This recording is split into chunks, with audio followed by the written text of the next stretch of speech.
어느 조용한 시골 마을, 그곳은 예로부터 이상한 이야기들이 전해 내려오고 있었다. 마을 주변에는 울창한 숲이 있었고 사람들은 그 숲을 귀신숲이라고 불렀다.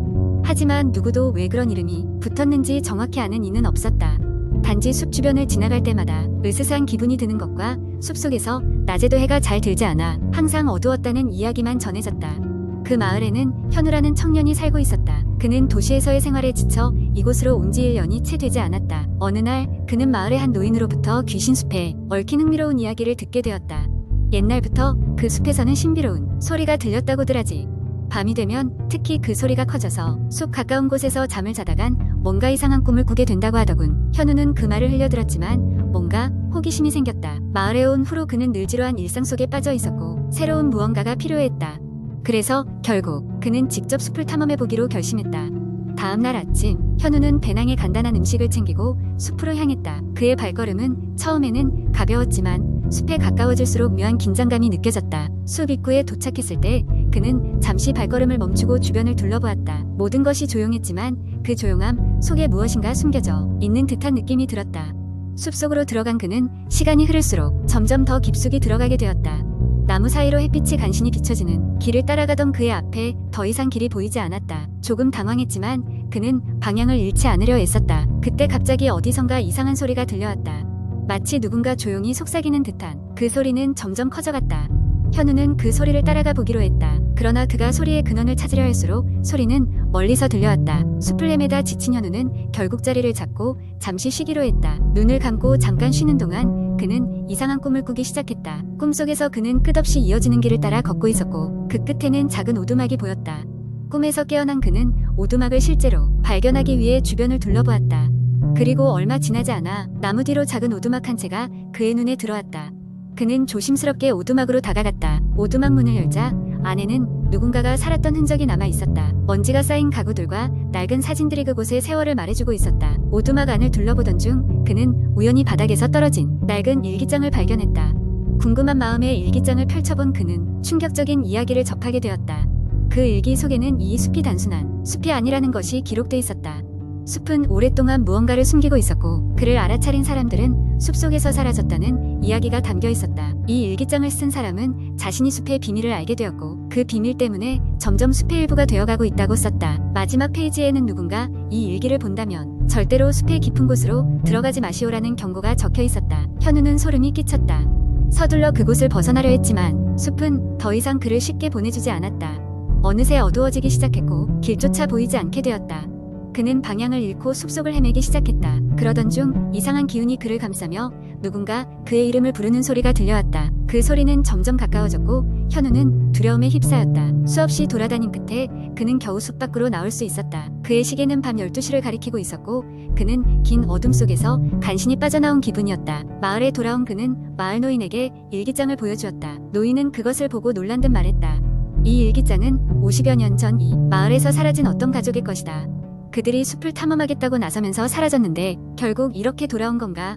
그 후로도 현우는 숲이 가진 비밀을 풀고 싶어 했지만 2번 다시 숲속으로 들어갈 용기는 나지 않았다. 마을 사람들은 여전히 그 숲에 대한 이야기를 전해 내려왔으며 그 누구도 숲속 깊은 곳에 다시 도전하지 않았다. 그래도 간혹 밤이 되면 숲속에서 누군가의 속삭임이 들려온다고 했다. 그 소리를 들었던 사람들은 끝내 그 소리가 무엇인지 알지 못한 채 마을을 떠나곤 했다. 2번째 이야기, 나는 평범한 직장인이다. 매일 아침 8시에 일어나 출근하고 저녁 6시가 되어서야 퇴근하는 그런 일상을 돌고 있었다.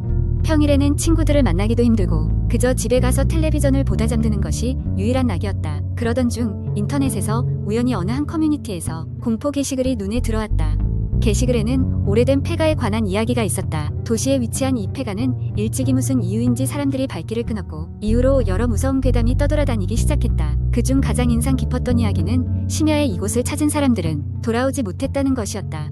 그리고 결정적이었던 것은 이 글의 댓글에 용기 있는 사람이 직접 가서 확인해주면 좋겠다라는 댓글이었다. 나는 평범한 일상의 지루함을 느끼던 중이라 호기심 반, 용기 반으로 그 댓글에 응해보기로 했다. 다음 날은 금요일이었다. 퇴근 후 나는 간단한 배낭에 필수품을 챙기고 그 폐가로 향하기로 했다. 밤 11시가 되어 도착한 폐가는 정말 황량하고 음침했다. 입구에는 출입 금지라는 팻말이 걸려 있었지만 이미 오기로 마음먹은 터라 주저하지 않고 안으로 들어갔다. 안은 역시 폐가답게 곳곳이 부서지고 부식된 상태였다. 나는 손전등을 켜고 낡은 복도를 천천히 걸었다. 이따금씩 문이 삐걱거리는 소리가 들려왔고 바람이 불어오는 방향에 따라 차가운 공기가 느껴졌다. 그리고 그 순간이었다. 뒤쪽에서 살랑거리는 소리가 들려왔다. 누군가가 따라오는 것 같은 느낌의 그 자리에서 멈춰서 뒤를 돌아봤지만 아무것도 보이지 않았다. 나는 가슴이 두근거리기 시작했지만 더 깊은 곳으로 들어가 보기로 했다. 계단을 내려가자 지하실로 향하는 문이 있었다. 지나치게 낡아 보여 망설였지만 결국 나의 호기심이 승리했다. 문을 열자 지하실은 완전히 어두웠다. 손전등의 불빛으로 이것저것 비춰보던 중 벽에 작은 글씨로 무언가가 새겨져 있는 것을 발견했다. 가까이 다가가자 더 많은 단어들이 보이기 시작했다. 그것은 뭐라 설명할 수 없는 언어처럼 보였지만 몇 개의 단어는 분명히 도망쳐, 죽음 같은 단어였다. 심장이 빠르게 뛰기 시작했다. 지금까지 겪었던 무서운 이야기들이 머리에 스쳐갔다. 나는 더 이상 이곳에 머무르면 안 되겠다는 생각이 들어 서둘러 지하실을 벗어나려고 했다. 그런데 다시 앞을 비출 순간 나는 충격에 얼어붙고 말았다. 아까 분명히 열려있던 문이 닫혀 있었던 것이다. 끔찍한 상황이었다. 나는 문을 힘껏 밀어보았지만 꿈쩍도 하지 않았다. 이대로 갇혀 죽는 게 아닐까 하는 두려움에 공포감이 밀려왔다. 그 순간 폐가 안 어디선가 나지막이 느끼는 소리가 들려왔다. 그것은 점점 가까워졌다. 나는 패닉 상태에 빠져 문을 마구 두드렸지만 아무 소용이 없었다. 그때 벽 쪽에서 무언가 움직이는 소리가 났다. 고개를 돌린 순간 어두운 그림자가 손을 내밀며 다가오고 있었다. 나는 소리도 못 지른 채 그 자리에서 움직이지 못했다. 그때 기적적으로 내 손에 쥐어져 있던 손전등 불빛이 꺼졌다. 그리고 알 수 없는 공허함이 밀려왔다. 얼마나 시간이 지났는지 모르겠다. 갑자기 머리가 맑아지며 정신을 차렸을 때 나는 집 침대 위에 누워 있었다. 꿈이라기에는 너무나도 생생했다. 손에는 여전히 폐가 냄새가 났다. 그러나 나는 안도했다. 모든 것이 다행히 꿈이라고 생각하며 안심한 것이다. 며칠 후 다시 인터넷 그 글에 들어가 보았다. 그런데 마지막으로 남긴 괴담의 주인공이 친구와 함께 폐가를 찾아갔다는 소식이 올라와 있었다. 그리고 이어진 소문은 그들이 돌아오지 못했다는 것이었다. 나는 그 글을 읽다 등골이 서늘해졌다. 당신의 머리에는 지하실의 그 알 수 없는 그림자가 다시 떠올랐다. 꿈이 아니었을지도 모른다는 생각에 한동안 잠을 이루지 못했다. 지금도 가끔 그때의 악몽이 떠오르곤 한다. 그것이 실제였는지 아니면 그저 상상인지 아직도 알 수 없다. 다만 다시는 그런 곳에 발을 들이지 않으리라는 굳은 결심만이 뚜렷할 뿐이다. 세 번째 이야기. 서울의 외곽에 위치한 한 아파트 단지가 있다. 겉으로 보기엔 평범해 보이지만 이곳에는 기묘한 소문이 돈다. 몇몇 주민들이 이상한 소리를 듣거나 정체불명의 그림자를 목격했다고 증언하며 심지어 어떤 사람들은 밤마다 악몽에 시달린다고 했다. 민수라는 청년은 경제적인 이유로 이 아파트에 입주하게 되었다. 처음에는 소문 따위는 전혀 믿지 않았던 민수였다. 전세 계약을 하고 이사한 첫날 주변에 문제가 있는지 꼼꼼히 확인하며 집을 정리했다. 이상한 점은 찾을 수 없었고 이사 후 일주일 정도까지는 아무 문제 없이 지냈다. 그러던 어느 비 오는 날 밤이었다. 민수는 침대에 누워 책을 읽다가 곧 잠이 들었다. 눈을 감고 있는데 갑자기 뚝뚝뚝 하는 규칙적인 소리가 들려왔다. 처음에는 빗방울 소린 줄 알았다. 그러나 소리가 점점 가까워지고 더 이상 빗방울 소리와 같지 않다는 것을 깨달았다. 깨어난 민수는 소리의 근원을 찾아 헤매다 부엌에서 그 소리가 난다는 것을 알게 되었다. 불을 켜자 소리는 멈추고 아무것도 없었다.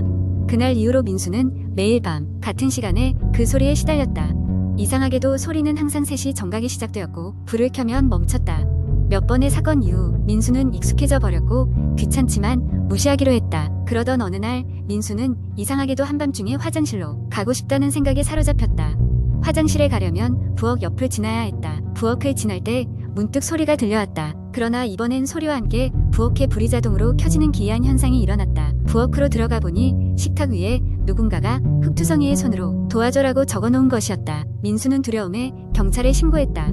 경찰은 긴 조사 끝에 한 가지 이야기를 들려줬다. 몇 년 전 이 아파트에 살던 한 여성이 사라졌다는 것이었다. 그녀는 실종되기 전 주변 사람들에게 누군가 자신을 따라다닌다고 호소했으며 그 이후로 종적을 감췄다고 했다. 이후로도 민수는 조사를 통해 아파트의 과거에 대해 알아내기 시작했다. 이곳은 원래 작은 공동묘지가 있었던 터에 지어진 아파트였으며 다른 이웃들도 유사한 경험을 했다는 것이었다. 결국 민수는 이사를 결심했다. 마지막 밤 그는 다시 한번 부엌을 확인하고는 문을 고쳐 잠갔다. 그날 밤에는 이상하게도 소리가 들리지 않았다. 그러나 이사를 떠난 후 새로 입주한 이웃들이 또 다시 같은 소리를 듣는다는 소식이 들려왔다. 시간이 흐른 뒤 민수는 한 가지 깨달았다. 자신이 그 아파트에서 겪었던 일들은 그저 나쁜 한 사람이 겪은 흔한 헛소리가 아니라 그곳에 남아있는 누군가의 절규였다는 것을. 처음에는 무시했던 공포의 소문이지만 이제 그에게 영원히 지워지지 않을 트라우마로 남게 되었다. 이 이야기는 민수가 어느 인터넷 커뮤니티에 게시한 글을 바탕으로 한 것이다. 물론 모든 것이 전부 사실인지 알 수는 없지만 그 아파트의 소문은 아직까지도 인터넷에서 회자되고 있다. 그리고 그런 이야기들을 무시하는 사람조차도 막상 그 아파트에 대해 얘기할 때라면 살짝 소름이 돋지 않을 수 없을 것이다.